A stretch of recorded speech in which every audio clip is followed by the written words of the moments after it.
À l'agence d'intérim, on demande quand je peux commencer. J'embauche le lendemain à 6h du matin. Ma candidature a été traitée très rapidement. On m'a convié à un entretien et à ma grande surprise, celui-ci devait avoir lieu sur Skype.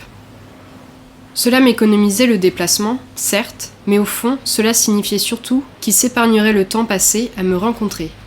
Pas besoin de s'encombrer avec tout ça. On allait faire connaissance par écran interposé, ce serait bien suffisant et signifiant déjà, pour le type de rapport qu'on aurait par la suite. Un rapport désincarné, déshumanisé, robotisé, protocolaire, efficace, rapide. Peu importe l'heure, ce sera toujours trop tôt. Mon premier jour de travail est un non-événement. Je suis nerveuse, impatiente, tendue, un peu timide. Tu rentres dans un rêve ou un cauchemar. L'embauche, ce ne peut être que cet immense couloir blanc, froid, au début duquel sont les pointeuses. Je n'ai pas encore eu le malheur d'être de l'après-midi ou de soirée. Commencer à 16h pour finir à minuit. Ici, tout le monde s'accorde à dire, et j'en conviens jusque-là, que plus l'on commence tôt, mieux c'est. Sans compter les heures de nuit, payer 20% de plus. J'arrive dans un open space où travaillent une quinzaine de personnes. Il n'y a personne pour m'accueillir, je ne sais pas où me mettre. Je me dirige vers la personne dont je pense qu'elle est chef de quelque chose parce que son poste de travail est orienté différemment, de sorte qu'elle peut voir tous les écrans. Elle a une vue sur une quinzaine de corps, de dos, au travail. La lumière des néons, les gestes automatiques, les pensées qui vagabondent dans un demi-sommeil de réveil, tirer, tracter, trier, ranger, tracter, porter, soulever, peser, trier, ranger, porter, à la chaîne. Je me répète les mots sans trop y croire. Je pense aux fourmis qui œuvrent pour nourrir la reine, tapis au fond de la fourmilière. On n'a pas le temps de parler avec les collègues, mais très vite, on se fait des petits signes. Quand on parle trop, la manager qualité nous intime de nous taire.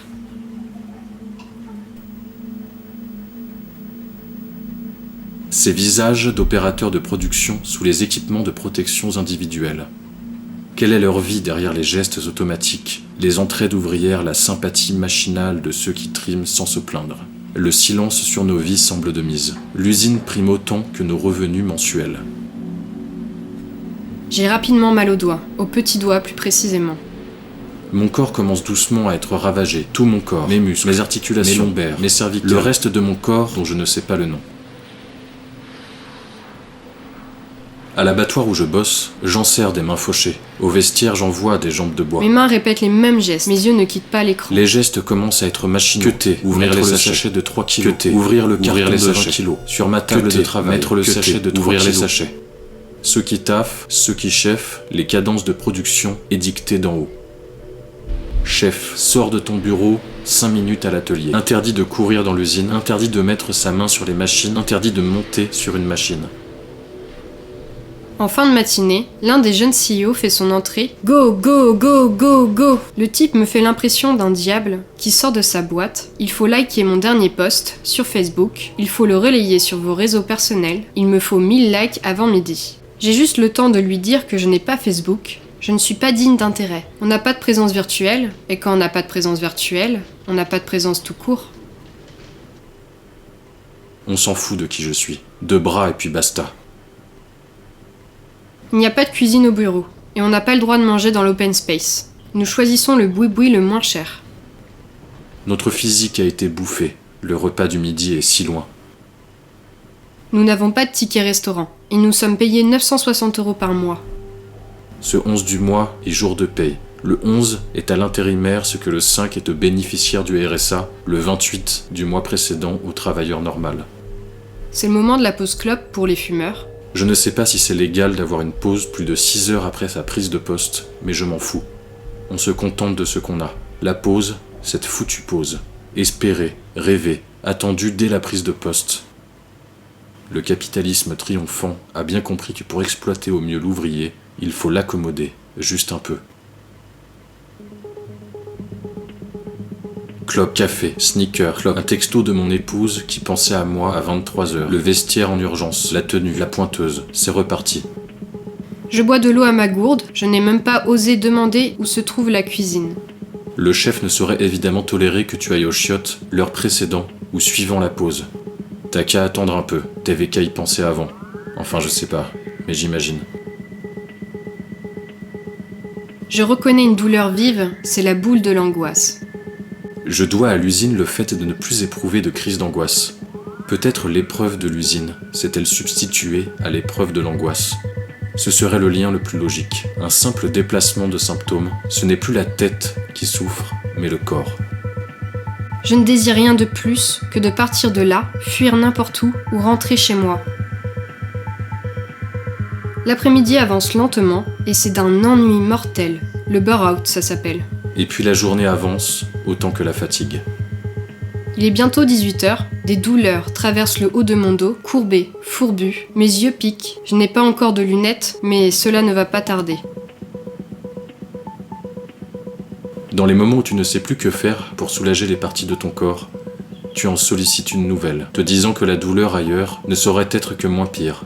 Il faut que la production continue, la répétition des douleurs.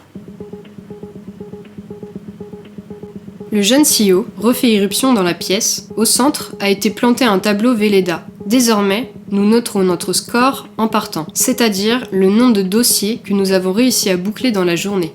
À la fin de la semaine, la manager qualité, diplômée de Cambridge, fera les comptes et désignera le plus performant d'entre nous. Eh, t'as vu hier l'équipe de l'après-midi ? Il leur manquait 5 pallbox sur leur prévisionnel, alors que nous, non. Un bon gars, mais comme si c'était son usine, gratteur de clopes.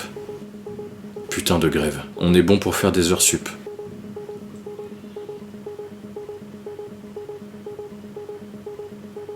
Remplir des tableurs Excel tous les jours pour 960 € par mois, sans avoir le droit de parler à ses collègues, en étant fliqués comme des gamins, qu'avais-je pu imaginer ?